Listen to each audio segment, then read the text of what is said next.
Hello friends, எல்லோரும் எப்படி இருக்கீங்க? நல்லா இருக்கீங்களா? சாப்பிட்டீங்களா? இன்றைக்கி என்ன வீடியோன்னு பார்க்கலாம் வாங்க. இன்றைக்கி நான் மதுரைக்கு போயிட்டு வந்தேன். மாமியார் வீட்டில் தோட்டத்துலேருந்து என்னென்ன பிச்சுட்டு வந்தேன்னு பார்க்கலாமா? இங்கே பாருங்கள், கொய்யாப்பழம். கொய்யாப்பழம்னு சொல்ல, கொய்யாக்காய். ஆக்சுவலாக அங்கே பார்த்தா கொய்யாக்காய் தான் மரத்தில் இருந்து பழமாகட்டும்னு வச்சாங்கன்னா, அறுத்து பார்த்தா அப்படியே காயெல்லாம் வெறும் புழுவாக இருக்குதான். இப்படியே அடுத்து தான் சாப்பிட்றோம், டேஸ்ட்டாக இருக்குது அப்படின்னு சொன்னாங்க. அது எப்படி நல்லாயிருக்கும்? நான் கருங்காயாட்டம் இருக்குதே, நல்லா இருக்காதே அப்படின்னு சொன்னேன். போன தடவை நான் உங்கள்கிட்ட இந்த வீடியோவில் ஒரு தடவை சொல்லியிருப்பேன்னு நினைக்கிறேன். சரி, அப்புறம் அன்னைக்கு நான் போன தடவை கொண்டு வந்து வீட்டில் கொஞ்சம் லைட்டாக பாதி பழம் ஆனோடனே சாப்பிட்டேன். அவ்வளோ டேஸ்ட்டாக இருந்துச்சு. சரி, இந்த தடவையும் போய் பிச்சுட்டு வரலாம் அப்படின்னு சொல்லிட்டு போய் பிச்சேன். இந்த தடவை ஊர்லேருந்து எங்கள் சின்ன மாமியார் வந்திருக்காங்க. அவங்களும் சேர்ந்து எனக்கு எல்லாம் பிச்சு கொடுத்தாங்க. பிச்சுட்டு வந்த உடனே இதை நான் பழுக்க வச்சு பாதி பழமான பிறகு போன தடவை சாப்பிட்டேன். ஆனால் இந்த தடவை எங்கள் மாமியார், சின்ன மாமியார் அதிலேருந்து ஒன்று எடுத்து அறுத்து கொடுத்தாங்க. இந்த சாப்பிட்டு பாரு எப்படி இருக்குன்னு சொல்லு அப்படின்னு சொன்னாங்க. சாப்பிட்டா அவ்வளோ டேஸ்ட்டாக இருக்குது. பார்க்க தான் இப்படி தெரியுது, வெளியே க்ரீன் கலராக இருக்கே, நல்லா இருக்காது, காயாக இருக்கேன்னு. ஆனால் அறுத்து சாப்பிட்டோன்னா அவ்வளோ இனிப்பாக இருந்துச்சு. நானே 2-3 பீஸ் சாப்பிட்டேன்.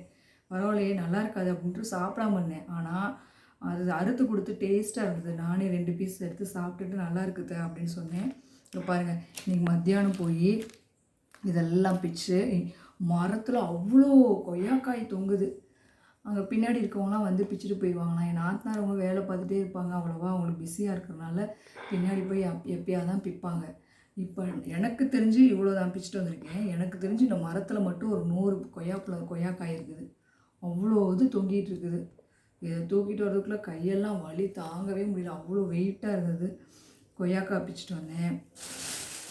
அது தெரியாமல் எங்கே பாருங்கள், எங்கள் அப்பா எங்கள் வீட்டில் பார்க்குறேன் கொய்யாப்பழம் வாங்கி அம்மாவுக்கு வேணும் அப்படின்னு சொல்லிட்டு அப்பா அங்கே வீட்டில் காயாக பார்த்து வாங்கிட்டு வந்து வச்சுருக்காரு. அது வேறு இவ்வளோ இருக்குது பாருங்கள்.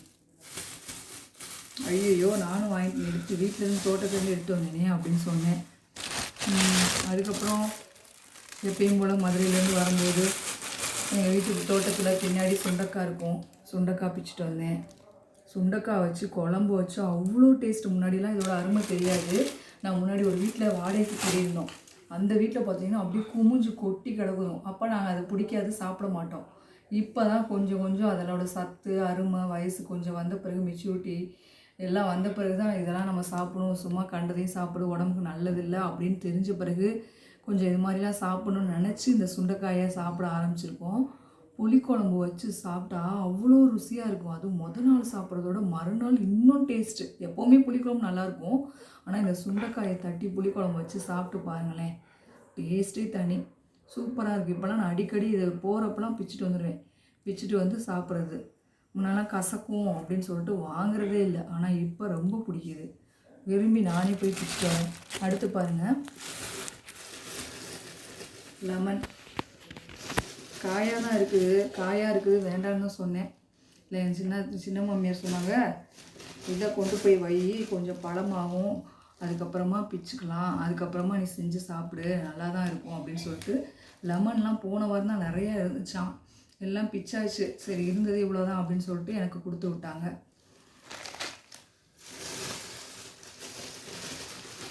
இந்த ஒன்று இருக்குது ஃப்ரெண்ட்ஸ். அப்புறம் முருங்கைக்காய். நான் மாமியார் வீட்டுக்கு போனேன்னா அங்கே பக்கத்தில் ஒரு அண்ணன் பேசுவாங்க. அந்த அண்ணன் ரொம்ப ஜாலியாக பேசுவாங்க. போன தடவை சொன்னாங்க, என் வீட்டில் முருங்கைக்காய் நிறையா கொத்து கொத்தாக இருக்குது அப்படின்னு சொல்லிட்டு. ஆனால் போன தடவை கொண்டு வரல. இந்த தடவை மறக்காமல் நான் போனோடனே முருங்கைக்காய் ஒரு 7-8 முருங்கைக்காய், 10 முருங்கைக்காய் கொண்டு வந்துருப்பாங்க. நான் நாத்தனார் வீட்டில் 2 முருங்கைக்காயை கொடுத்துட்டு மீதி நீ கொண்டு போ அப்படின்னு சொல்லிட்டாங்க. மீதியை நான் அப்படியே தான் கொண்டு வந்தேன். ஆனால் என் சின்ன மாமியார் விடலை, அறுத்து கொஞ்சம் கொஞ்சமாக கட் பண்ணி கொண்டு போ அப்படின்னு சொல்லிட்டு. இல்லை, இருக்கட்டும் அப்படின்னு. நீங்கள் அறுத்து தான் கொண்டு போகணும், வீட்டில் போய் கட் பண்ணி குட்டி குட்டியாக கட் பண்ணி பாக்ஸில் வச்சு ஃப்ரிட்ஜில் வச்சுக்கோ. போன தடவை நான் அப்படி தான் குட்டி குட்டியாக நல்லா குழம்பு கறக்கிற மாதிரி கட் பண்ணிக்கேன் ஃப்ரெண்ட்ஸ். கட் பண்ணி அப்படியே இங்கே பாருங்கள், ஒரு லெமன் இருக்குது, குட்டி குட்டியாக அறுத்து பாக்ஸில் வச்சுட்டா நம்ம கெட்டே போகாது, நல்லா ஃப்ரெஷ்ஷாக இருக்கும். எவ்வளோ முருங்கைக்காய் பாருங்கள், அப்படியே கட் பண்ணி வச்சுட்டேன். வச்சு இப்போ இந்த வேலை தான் எனக்கு. இப்போ தான் வந்தேன் ஊர்லேருந்து. இதெல்லாம் குட்டி குட்டியாக கட் பண்ணி பாக்ஸில் வச்சுட்டா நமக்கு தேவைங்கிறப்ப அப்பப்போ எடுத்து செஞ்சுக்கலாம். நல்லா யூஸ்ஃபுல்லாக இருந்துச்சு. அப்புறம் வாழைப்பழம் அப்பா வாங்கிட்டு வந்தாங்க, கொய்யாப்பழத்தோடு சேர்த்து வாழைப்பழம் வாங்கிட்டு வந்தாங்க. மருதாணி பாருங்கள் ஃப்ரெண்ட்ஸ், போன தடவை எங்கள் மாமியார் வீட்டுக்கு பக்கத்தில் ஒரு தாத்தா இருக்காங்க, அவங்கக்கிட்ட நான் மருதாணி கேட்டிருந்தேன். ஆனால் நான் பார்த்தீங்கன்னா ஊருக்கு வந்துட்டேன், ட்ரெயினுக்கு லேட் ஆயிடுச்சு அப்படின்னு சொல்லிட்டு 3:30க்கு கிளம்பி வந்துட்டேன். அந்த தாத்தா 4 மணிக்கு வந்துட்டு ரொம்ப கோவமாயிட்டு உடனே ஃபோன் பண்ணி 4 மணிக்கு வர சொன்னீங்களே அதுக்குள்ளே ஏன் போனீங்க அப்படின்னு ரொம்ப கோவப்பட்டாங்க. மருதாணிலாம் உங்களுக்காக கஷ்டப்பட்டு அவ்வளோ பிச்சுட்டு வந்தேனே அப்படின்னு சொல்லிட்டு ரொம்ப ஃபீல் பண்ணாங்க. இந்த தடவை நான் போன உடனே என்கிட்ட வந்து ஏன் நீ மருதாணி கேட்டு வாங்காமல் போனேன் அப்படின்னு சொல்லிட்டு கோவப்பட்டுட்டு, இந்த தடவைலாம் நான் உனக்கு நாளே கொடுத்துருவேன் அப்படின்னு சொல்லி நேற்றே மருதாணியை கொண்டு வந்து இங்கே பாருங்கள். நேற்றே இன்றைக்கி நான் ஊருக்கு போகிறேன்னு சொன்னேன். நான் சொன்னேன் ஒரு 3 மணிக்கே கொண்டு வந்துருங்கன்னு. இல்லை நான் நாளே உனக்கு கொண்டு வந்துடுறேன் அப்படின்னு சொல்லிட்டு மருதாணியை பிச்சு கொண்டு வந்து கொடுத்துட்டு போயிட்டார். இந்த குச்சியை வந்து நீ வீட்டில் போய் வைக்கணும், வை நல்லா வரும் அப்படின்னு சொல்லி கொடுத்துட்டு போயிருக்காரு. எவ்வளோ அன்பாக இருக்காங்க பாருங்கள். கிராமத்தில் இருக்கவங்க ரொம்ப பாசமாக இருப்பாங்க.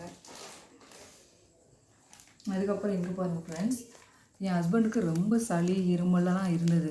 இங்கேயும் நானும் மாத்திரை கொடுத்து பார்த்தேன், சித்த வைத்தியத்துலேயும் மாத்திரை கொடுத்தேன். அது இருமல் குறையவே இல்லை. என் நாத்தனார் பொண்ணு இந்த அதிமதுரம், திப்பிலி, சுக்கு, மிளகு, அதுக்கப்புறம் வேறு என்னமோ போட்டிருந்தா, இன்னொன்று என்னமோ போட்டிருந்தா, அதெல்லாம் போட்டு சும்மா அப்படியே வச்சுருந்தா. சரி நம்ம இதெல்லாம் போட்டு கொடுப்போமே அப்படின்னு சொல்லிட்டு எல்லாத்தையும் நல்லா தட்டி அதுக்கப்புறம் மிக்சியில் பொடியாக்கி இது கூட கொஞ்சம் மல்லி, நானாக செஞ்சது கொஞ்சம் வீட்டில் மல்லி, அதுக்கப்புறம் பனங்கல்கன்று கேட்டேன், இல்லைன்னு சொல்லிட்டாங்க. சரின்னு சொல்லிவிட்டு அதெல்லாம் மண்டவளம் போட்டு தண்ணியில் ஊற்றி நல்லா கொதிக்க வச்சுட்டு அவருக்கு காலையில், அதுக்கப்புறம் ஒரு காலையில் சாப்பிட்ட பிறகு வெறும் வயிற்றுலலாம் கொடுக்கல, அது சாப்பிட்ட பிறகு தான் கொடுத்தேன். ஏன்னா எனக்கு தெரியல எப்போ கொடுக்கணும்னு சொல்லி. அதனால் சாப்பிட்ட பிறகு இதை கொஞ்சம் நல்லா கொதிக்க வச்சுட்டு அப்படியே கொடுத்தேன். அதிமந்திரம், சித்திரத்தை, சுக்கு, மிளகு, திப்பிலி, அதுக்கப்புறம் வேறு என்னமோ ஒரு பொருள், அது என்னன்னு தெரியல, மறந்துட்டேன். மல்லி போட்டேன் நான் தான். வேறு என்ன ஒன்றுன்னு தெரில, அது கேட்டு வேணால் சொல்கிறேன். எல்லாத்தையும் போட்டு தட்டி அதுக்கப்புறமா தண்ணியில் போட்டு கொதிக்க வச்சு கொடுத்தேன். பாருங்கள் 2 நாள் தான் கொடுத்தேன்.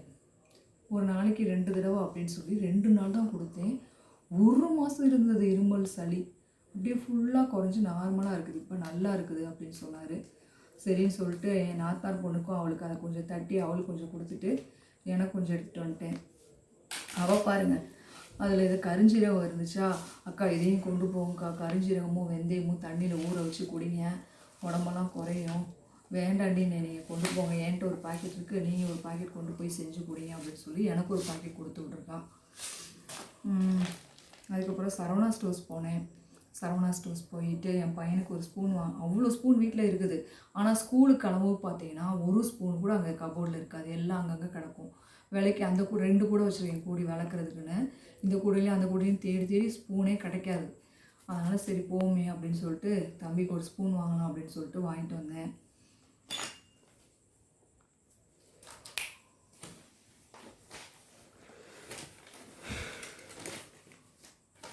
இங்கே பாருங்கள், என்னோடய நாத்தனார் என் அண்ணி பிள்ளைங்க கொடுத்து விட்டாங்க. அழகாக இருந்துச்சு பார்க்கவே.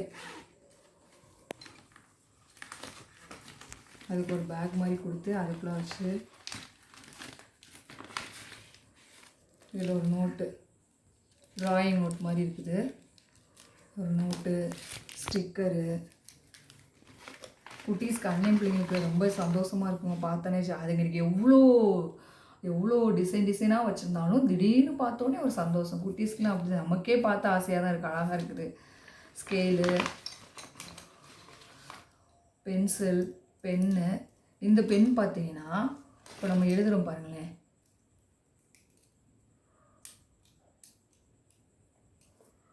நீங்கள் சித்தி வீட்டுக்கு போனீங்கன்னா, சித்தி வீட்டில் போன தடவை போனப்பயே எனக்கு வந்து இங்கே திருச்சிக்கு வந்திருந்தாங்க. அப்போ ஒரு இட்லி பொடி அரைச்சி கொடுத்தாங்க சித்தி. அது ரொம்ப டேஸ்ட்டாக இருக்குன்னு என் ஹஸ்பண்ட் சொன்னார். ஆக்சுவலாக அதுக்கப்புறம் நான் எங்கள் வீட்டில் இட்லி பொடி அரைச்சிட்டேன். இருந்தாலும் சித்தி இருந்தால் கொண்டு போ அப்படின்னு சொல்லிட்டு கொஞ்சம் இட்லி பொடி அரைச்சி கொடுத்து விட்டாங்க. அதுக்கப்புறமா மருந்து குழம்பு. நமக்குலாம் குழந்த பிறந்துச்சுன்னா இந்த பாட்டிங்கெல்லாம் செய்வாங்க பார்த்தீங்களா, மருந்து ஜாமான்லாம் போட்டு வெள்ளைப்பொடி போட்டு வதக்கி மருந்து குழம்புன்னு சொல்லி செய்வாங்க பார்த்தீங்களா, அது எங்கள் சித்தி அடிக்கடி வீட்டில் செஞ்சு சாப்பிட்றாங்கன்னா அவ்வளோ டேஸ்ட்டாக இருக்குதான். இப்போ சித்தி பசங்கள்லாம், பையங்க பொண்ணு கூட கிடையாது, ட்வின்ஸ் 2 பசங்க இருக்காங்க, அவங்க அதை விரும்பி சாப்பிட்றாங்கன்னு சொல்லி சொன்னாங்க. அப்போ எங்கள் அப்பாவுக்கு நாங்கள் குழந்த பிறந்தப்ப எங்களுக்கு குழந்த பிறந்தப்பலாம் அந்த மருந்து குழம்பு செய்வோம். அப்போ எங்கள் அப்பா ரொம்ப விரும்பி சாப்பிடுவாங்க. அவ்வளோ நல்லாயிருக்கும், செம்ம டேஸ்ட்டாக இருக்கும். அப்போ அப்பா விரும்பி சாப்பிடுவாங்க. அதனால் எங்கள் சித்தி இந்தா கொண்டு போ அப்படின்னு சொல்லிட்டு செஞ்சு, இப்போ எங்கள் சித்தி எங்கள் அப்பாவுக்காகவும் நீங்களும் செஞ்சு சாப்பிடுங்க, உடம்புக்கு நல்லது. குழந்த பிறந்தப்போ தான் சாப்பிடணும் கிடையாது, இதில் எல்லாமே உடம்புக்கு ஹெல்த்தியான பொருள் தான். நம்ம நாட்டு மருந்து கடையில் போய் கேட்டாலே தருவாங்க, 150 ரூபாய் அந்த பாக்கெட்டு. அதை வாங்கி நல்லா அம்மியில் தட்டி அதுக்கப்புறம் மிக்சியில் பொடியாக்கி வச்சுட்டு நிறைய நல்லெண்ணெய் ஊற்றி வெள்ளைப்பொடி போட்டு வதக்கி இந்த பொடியும் போட்டு சாப்பிட்டு பாருங்கள். அவ்வளோ டேஸ்ட்டு செம்மையாக இருக்கும். என்னோட சித்தி என்னோட அண்ணி வீட்லலாம் அவங்க குழந்த பிறந்தப்ப அவங்க அம்மா இருக்காங்களா, என்னோட மாமியார் நாத்தனார் என் அண்ணியோட அம்மா அந்த திருநெல்வேலி சைடு என்ன செய்கிறாங்கன்னா, நாங்களும் இதில் வெள்ளைப்பூடு போட்டு வதக்குவாங்க. வெள்ளைப்பூடு போட்டு முட்டையை உடச்சி ஊற்றிடுறாங்க. முட்டை குழம்பு மாதிரி நல்லாயிருக்கும்ப்பா அப்படின்னு சொல்லி. அப்புறம் அதிலே கருவாடு போட்டு செஞ்சாங்க. அந்த சைடில் அதுதான் பழக்கம் அப்படின்னாங்க. அதுவும் நான் சாப்பிட்டேன், டேஸ்ட்டாக தான் இருந்துச்சு. ஆனால் எங்கள் வீட்டு பழக்கம் என்னடானா, வெள்ளைப்பூடு தான் போட்டு வதக்கி அந்த பொடியை போட்டு குழம்பு நல்லெண்ணெய் நிறைய அப்படியே மிதக்கும், சூப்பராக இருக்கும். அந்த வெள்ளைப்பூடு போட்டு வைப்பாங்க. அதுக்கப்புறம் பாருங்க, சரவணா ஸ்டோர்ஸ் போய்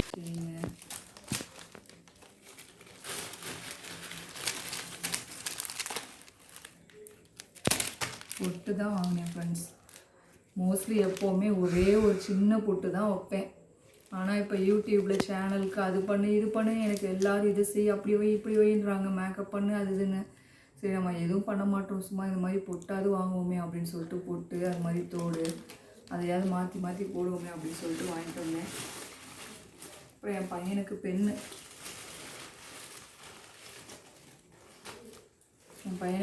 வாங்கிட்டு வந்தார் என் ஹஸ்பண்டு. பாருங்கள், அவன் ஆகிட்ட உடனே வேகமாக பிடிக்கிறான் பாருங்கள்.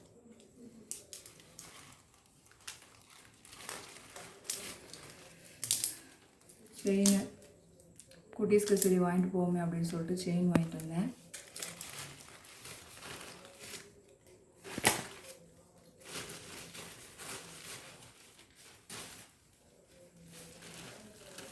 பாருங்கள், மோதிரம்லாம் அழகழகாக இருந்துச்சு. சும்மா 10 ரூபா தான், 10 ரூபா 20 ரூபா தான் இருந்துச்சு.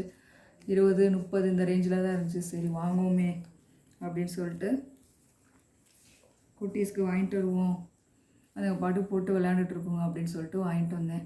நல்லா இருக்குதா?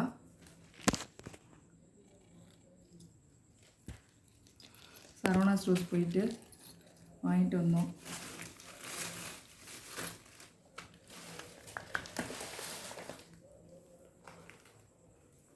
இங்கே பாருங்கள் ஃப்ரெண்ட்ஸ், இந்த ஷாலுக்கு ஒரு கதை இருக்குது. என்னென்னா, இதே மாதிரி ஷால் என் அண்ணன் இருக்கும்போது அவன் ஒய்ஃபுக்கு வாங்கிட்டு வந்தான் என் அன்னைக்கு.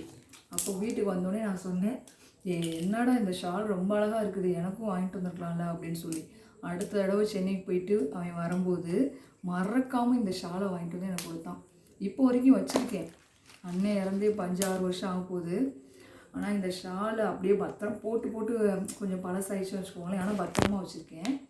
இந்த ஷாலை இப்போ ஒரு ரீசெண்டாக ஒரு 1.5 மாதத்துக்கு முன்னாடி என் சித்தி பொண்ணு திருச்சிக்கு வந்திருந்தா. அவள் போய் பர்ச்சேஸ் பண்ணிட்டு இந்த ஷால் வாங்கிட்டு வந்தா. அவளும் என் பொண்ணு மட்டும் போனாங்க. இந்த ஷாலை பார்த்தோன்னே எனக்கு உயிரை போயிடுச்சு, எங்கள் அண்ணன் வாங்கி கொடுத்த மாதிரியே இருக்குதே அப்படின்னு சொல்லிட்டு. எனக்கு ஒன்று வாங்கியிருக்கலாம், அவன் ஞாபகமாக வச்சுருக்கேன், அதே இதை பார்த்தோன்னே எனக்கு ஞாபகம் வருது அப்படின்னு சொன்னேன். ஆனால் எங்கள் அண்ணன் வாங்கினதில் அங்கங்கே ஸ்டோன் இருக்கும், இதில் வந்து ஸ்டோன் கிடையாது, சும்மா பிளெயினாக தான் இருக்குது. இப்போ நான் மதுரைக்கு போயிருந்தப்போ நான் ஆச்சியாஸ் போனேன். அதே ஷால், இந்த ஷால் இருந்துச்சு என்கிட்ட. கோல்டன் கலரில் நிறையா ஷால் இருக்குது. இருந்தாலும் இந்த ஷாலை பார்த்த உடனே வாங்கியே ஆகணும் கட்டாயமாக அப்படின்னு சொல்லிட்டு இந்த ஷாலை வாங்கிட்டு வந்தேன். இந்த ஷால், இந்த டிசைன், இந்த இதை பார்த்தாலே எனக்கு அண்ணன் ஞாபகம் தான் வருது. அதில் ஸ்டோன் இருந்துச்சு, இதில் ஸ்டோன் இல்லை. இருந்தாலும் அதையும் பத்திரமா பழசை விடலை, வச்சுருக்கேன். இருந்தாலும் இப்போ இதையும் வாங்கிக்கிட்டேன். என்னப்பா அவன் என் சித்தி பொண்ணே சொன்னான், அக்கா நீங்கள் போட்டிருந்தது நல்லா இருந்துச்சு, அருணாணி வாங்கி கொடுத்ததுன்னு சொல்லுவீங்களே, அதை நினச்சிட்டு தான்க்கா நான் வாங்கினேன் அப்படின்னு சொல்லி சொன்னான். எனக்கு இது ரொம்ப பிடிக்கும். இதை பார்த்தாலே அண்ணன் ஞாபகம் தான் வரும். உடனே வாங்கிட்டேன். அப்புறம் என்ன, நைட் ட்ரெஸ் வாங்கினோம், டிஷர்ட்டு நைட் ட்ரெஸ்ஸு. என் பொண்ணுக்கு வந்தால் போட்டுக்கிறதுக்கு வேணுமே அப்படின்னு சொல்லிட்டு, அவளுக்கு ஹாஸ்டலில் வேறு இருக்கா சென்னையில், தேவைப்படும், போகிறப்போ வாங்கிடலான்னு சொல்லிட்டு வாங்கிட்டு வந்தேன். இது வந்து மேக்ஸி டைப்பில் அப்படி வாங்கியிருக்கேன். இது வந்து நாச்சியாஸில் ஒரு டாப்ஸ் வாங்கினேன். முடிஞ்சு. டாப்ஸ் வாங்கினேன். அதுக்கப்புறம் ஒரு ஷால், சரி கோல்டன் கலர் ஷால், எனக்கு கோல்டன் கலர் பிளாக்கு ஒயிட்டு அதில் ஷால் இருந்துச்சுன்னா வாங்காமல் இருக்கவே மாட்டேன், வாங்கிடுவேன். இந்த ஷால் ஒன்று வாங்கினேன். இவ்வளோதான் ஃப்ரெண்ட்ஸ் என்னோடய மதுரை பர்ச்சேஸு. அடுத்த வீடியோவில் பார்க்கலாம். ஓகே ஃப்ரெண்ட்ஸ், பாய். என் வீடியோ பார்க்குறவங்க லைக் பண்ணுங்கள், ஷேர் பண்ணுங்கள், சப்ஸ்கிரைப் பண்ணுங்கள். Bye friends.